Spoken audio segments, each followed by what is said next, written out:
Ancient Greece, the cradle of modern civilization, depending on who you talk to, of course. Regardless of that bold opinion, they did come up with some pretty cool stuff. This being a YouTube channel about historical games, of course, we're going to talk about one of the cool games they came up with.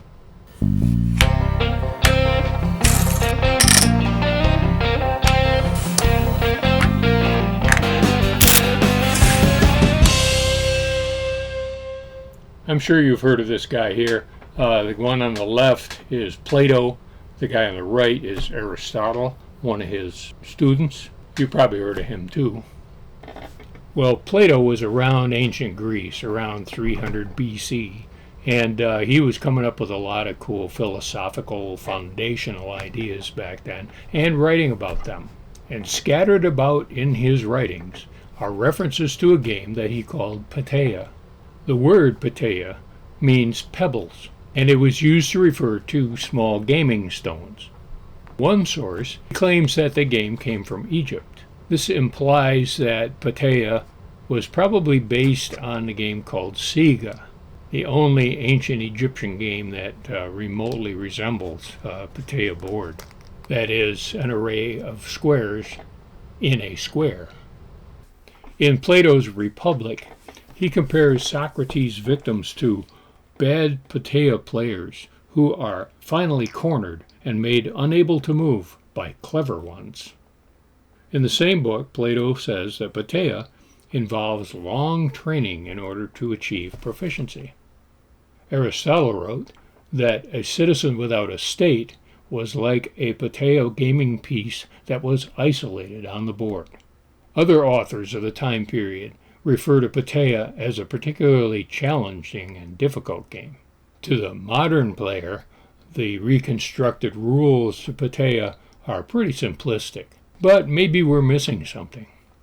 The game historian H.J.R. Murray based his reconstruction of the rules for Petteia on the Onomasticon, a book written in the 3rd century by an Alexandrian scholar named Julius Pollux. He describes Petteia as the game played with many pieces on a board with spaces disposed among lines. The board is called the polis, and each piece is called a dog. The pieces are of 2 colors, and the art of the game consists in capturing pieces of one color by enclosing them between 2 of the other color. Well, that's more information than we have about most ancient games, but not really enough to play the game. A lot of scholars think that this represents Ajax and Achilles playing Petteia, but nobody really knows what they're up to here. Petteia was also known as Passoi, or Polis, or Poleis. Now the suffix polis means city, as in Minneapolis or metropolis. This term was probably used as a reference to the game board itself as a place where this conflict unfolds. Latrunculi is the Romans' version of Petteia. It came quite a few generations later. And it's also called Ludus Latrunculorum or Latrones. That name translates to mercenaries, or some say robbers or brigands. We do know a little more about the Roman version of the game, but again, not much. Now, most historical artifacts imply that the game was played by a 12 by 8 array of squares. And the most common sets that have been found have 12 pieces per player, a light set and a dark set. Some rules call for twice that many, 24 pieces per player. And others even add another piece on each side, which is called the dux, which is a Roman word for leader. And so sometimes it's called the king or the general. A group of artifacts was recently discovered in Colchester in England. The Romans called it Camulodunum. It was the capital of England during the Roman occupation. And that set includes the dux pieces. Many other similar boards have been found all around the shores of the Mediterranean. A lot of them are 8 by 8 boards with no markings. Sizes actually range from 8 by 7 all the way up to 10 by 13 squares. Take your pick. And of course, as usual, no really complete rules have been found. Several have been proposed, some more reasonable than others, some more playable, more enjoyable than others. So let's dive into the rules here, based on what are probably the most popular reconstructed rules for the game. Our NewVenture Petteia board emulates the 12x8 Greek board. Depending on which version you choose to play, each player receives either 12 pegs or 24 pegs. The NewVenture game includes enough pegs to play either version. Plus, we've included a pair of pegs to represent the dukes, if the players choose to do so. In this basic game, we'll set up the board as shown here for just a 12-peg game, suitable for a demonstration. All pegs move like chess rooks, orthogonally any distance, unless the way is blocked by another peg or by the edge of the board. Pegs can't move diagonally, and pegs can't jump. Pegs are captured by the custodial method, moving it to position to surround an enemy soldier between two attacking pegs. A peg can move safely in between two enemy pegs without being captured. Multiple pegs can be captured in one turn. For example, pegs at 90 degrees to the attacking peg, on both sides of the attacking peg, or even 3 captures in one move. A peg in a corner can be captured if it's surrounded at 90 degrees. This is the only exception to the flanking style custodial capture. The object of the game is one of 2 outcomes. A. Destroy your opponent's army to a single peg, or none if it happens to work out that way. Or B. Trap your opponent's pieces so they cannot move any of their pegs.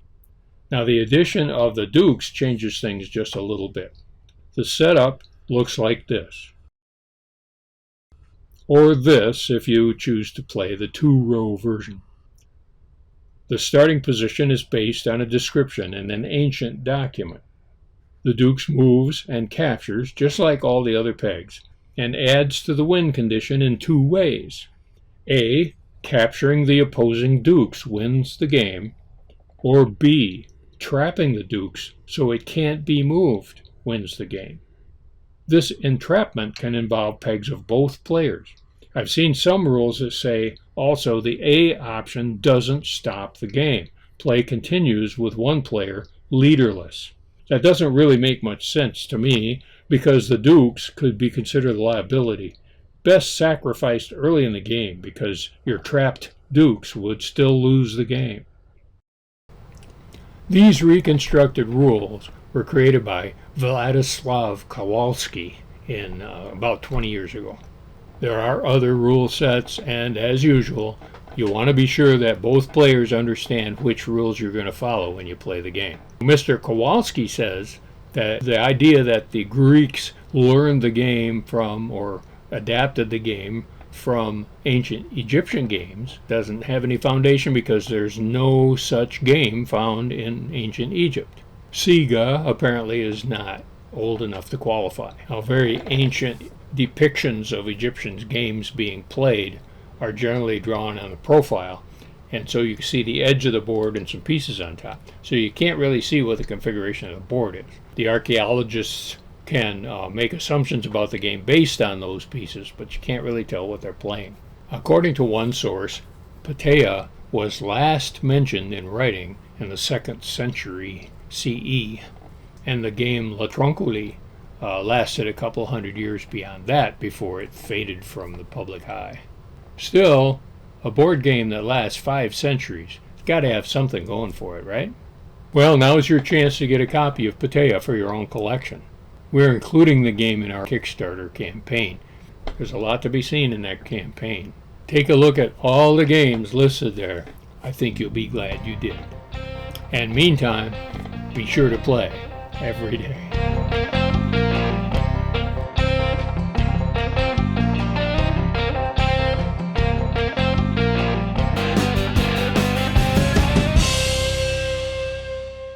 In 2015, Jose Carrillo re-engineered the game of Petteia. He called his version Petteia 21 for 21st century. He refined and embellished the rules a bit, and also included a version with the Dukes, which he said is latrunculi 21. So if you're really interested in the game and learning different ways to play, you might check out Jose Carrillo's version. And let me know what you think.